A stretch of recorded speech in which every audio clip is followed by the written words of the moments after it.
Jokowi disebut dengan pelitat-pelitut, pelangak, pelongok, bodoh, tukang tipu, pembohong besar.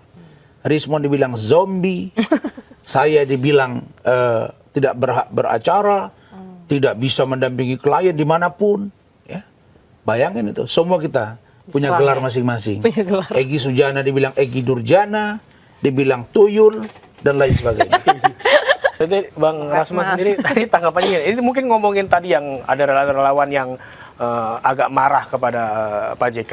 Harusnya katanya kalau Jokowi negarawan harusnya Jokowi yang mengingatkan untuk nggak usah ribut-ribut deh. Sudah, gitu, kita sudah diingatkan. Bahkan saya juga mengingatkan. Dan saya tidak marah. Oh gitu. Iya, saya salah satu organ dari pendukung Pak Jokowi. Saya tenang, tidak ada masalah. Makanya saya justru melihat bahwa Pak JK paham betul cara menyelesaikan masalah lewat jalur apa? Penegakan hukum. Penegakan hukum itu apa? Ada di kepolisian, ada di kejaksaan, ada di KPK, ada di peradilan, ada di lawyer. Fungsi lawyer pembelaan, fungsi polisi penyelidikan, fungsi jaksa penuntutan, fungsi hakim memutus. Sehingga trias politika yang kita anut ini bisa berjalan dengan normal. Nah sekarang bagaimana Pak JK misalnya meminta agar ditunjukkan ijazah, sementara orang yang menggugat ijazah ini teriak kemana-mana. Kami saja dikasih gelar aneh-aneh. Iya itu tadi. Pak Jokowi disebut dengan pelitat-pelitut, pelangak, pelongok, bodoh, tukang tipu, pembohong besar. Rismon dibilang zombie, saya dibilang tidak berhak beracara, tidak bisa mendampingi klien dimanapun. Ya. Bayangin itu, semua kita punya gelar masing-masing. Egy Sujana dibilang Egy Durjana, dibilang tuyul, dan lain sebagainya. Giliran dia disebut oleh Andi Azwan sebagai congor, dia marah. Tapi dia mengkomentari orang gitu. Nah ini makanya saya kira justru Pak JK akan sangat produktif kalau Pak JK silent.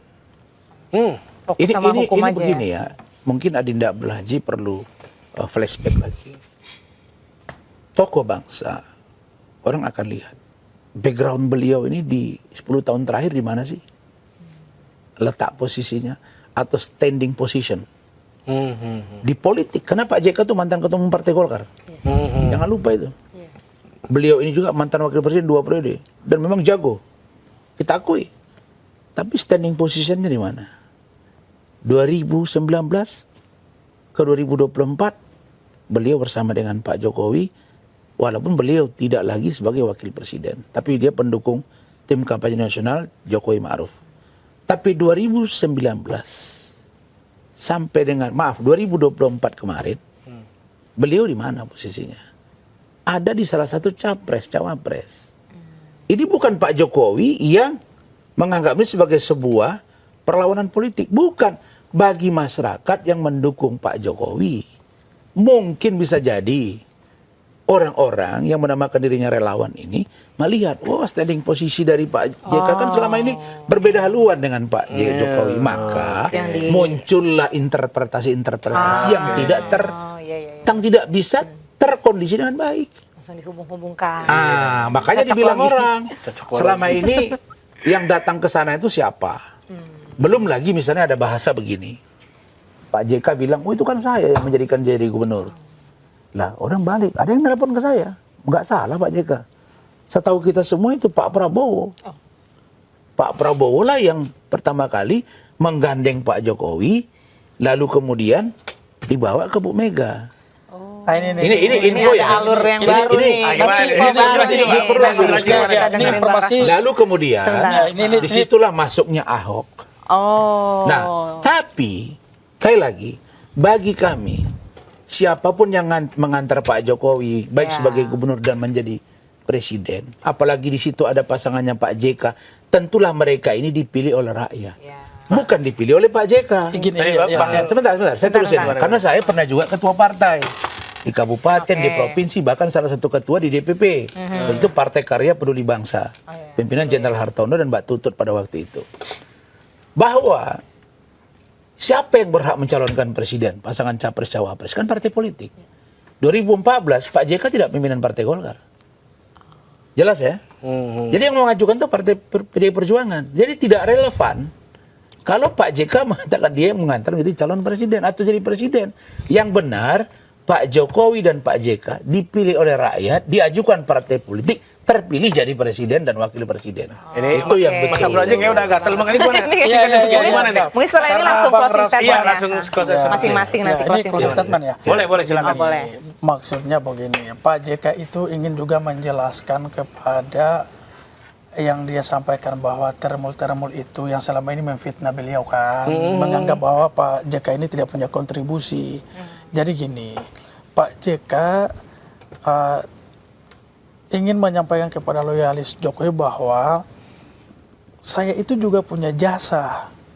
Ada foto itu ditampilkan. Ada yang foto Pak Jokowi ketemu di kediamannya Pak JK, lalu Pakai baju kotak-kotak. ya gitu kan, Pak JK pakai baju safari warna putih gitu kalau nggak salah kan. Nah, itu dia. Itu dia itu. Nah, maksudnya Pak JK itu datang ke Solo, ini ada wali kota yang bagus nih kayak gitu. Pak JK saja bilang bahwa ini ada wali kota yang bagus. Akhirnya dia yang bawa dulu itu. Ini kan ini foto ini menjadi bukti tanpa kita harus menjelaskan banyak hal. Dia bisa menceritakan bagaimana dia bisa berbicara bagaimana awal pertemuan Pak JK dengan Pak Jokowi, lalu diantarlah gitu kan, dibawa dulu ke Bu Mega. Bu Mega itu masih mempertimbangkan karena ini kan orang dari Solo melawan, kalau nggak salah waktu itu Foke, kalau nggak salah Bang Yadi, Fauzi Bowo. Bowo. Didukung itu Incumbent. incumbent loh Bang, incumbent. Iya. Bu Mega tidak langsung memberikan dukungan, disurvei dulu. Sambil survei itu Pak JK ya kan, pengalaman dia ini, dia ketemu lah tokoh bangsa yang pimpinan partai pun, salah satunya Pak Prabowo waktu itu kan. Nah setelah itu ada kontribusi Pak Prabowo karena bawa Gerindra, lalu kemudian Bu Mega dengan PDIP-nya kayak gitu. Makanya sehingga artinya ya bahwa terpilihnya Pak Jokowi itu kan memang kehendak rakyat karena mereka yang memilih kan.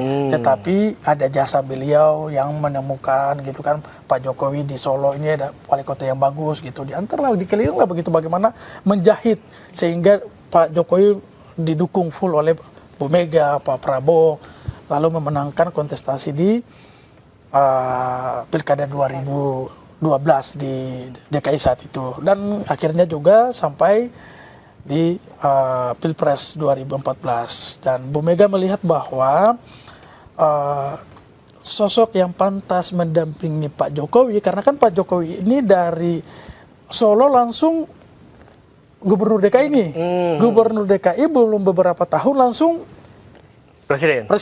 Jadi Bu Mega menilai bahwa tokoh saat itu yang paling pas layak mendampingi Pak Jokowi adalah Pak JK.